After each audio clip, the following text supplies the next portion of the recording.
শুভ বিকেল বন্ধুগণ। আপনারা দেখতেছেন এই মুহূর্তে আমি যে জায়গাটিতে অবস্থান করছি এটি হচ্ছে পাকশি, রূপপুর পাকশি অবস্থিত, যেটিতে বাংলাদেশের সবচেয়ে বড় কিন্তু রেল সেতু ছিল কিছুদিন আগে, কিন্তু বর্তমানে যে বাংলাদেশের সবচেয়ে বড় রেল সেতু সেটি জানি আমরা যে যমুনা নদীর উপরে যে নতুন একটি রেল সেতু তৈরি করা হয়েছে সেটি হচ্ছে বাংলাদেশের সবচেয়ে বড় রেল সেতু। কিন্তু সেই সেতুটি তৈরি হওয়ার আগ মুহূর্তে পর্যন্ত কিন্তু বাংলাদেশের এইটি সবচেয়ে বড় রেল সেতু ছিল হার্ডিঞ্জ ব্রিজ। আমার পিছনে আপনারা দেখতেছেন সেই ব্রিটিশ আমলে 1910 সালে যেটি নির্মাণ করা হয়েছে, তৎকালীন ব্রিটিশ আমলে এটি নির্মাণ হয়েছে এবং 2025-এ যার বয়স এসে দাঁড়িয়েছে প্রায় 115 বছরের মতো। আপনারা দেখতেছেন পদ্মা নদীর উপরেই এই হার্ডিঞ্জ ব্রিজ অবস্থিত। আপনারা দেখতেছেন স্থাপিত হয়েছে খুব সুন্দরভাবে, বিশাল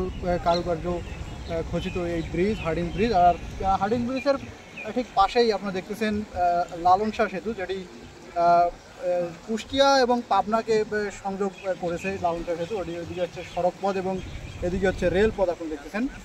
আমি এই মুহূর্তে যে জায়গাটিতে অবস্থান করছি এটি একবারে পদ্মা নদীর একবারে কিনারে অবস্থিত। আপনারা দেখতেছেন পদ্মা নদীর সেই ঢেউ, পদ্মার অনেক নাম, তার মধ্যে কীর্তিনাশা।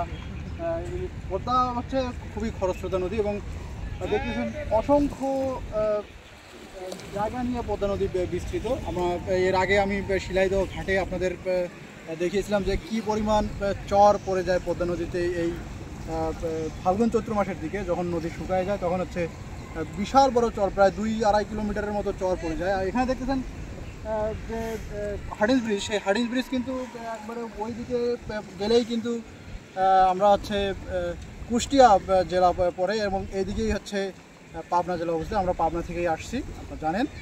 দেখতেছেন পদ্মা নদী এবং হার্ডিঞ্জ ব্রিজের পাশেই আমি দেবেন্দ্র বর্মন। ওকে, ধন্যবাদ।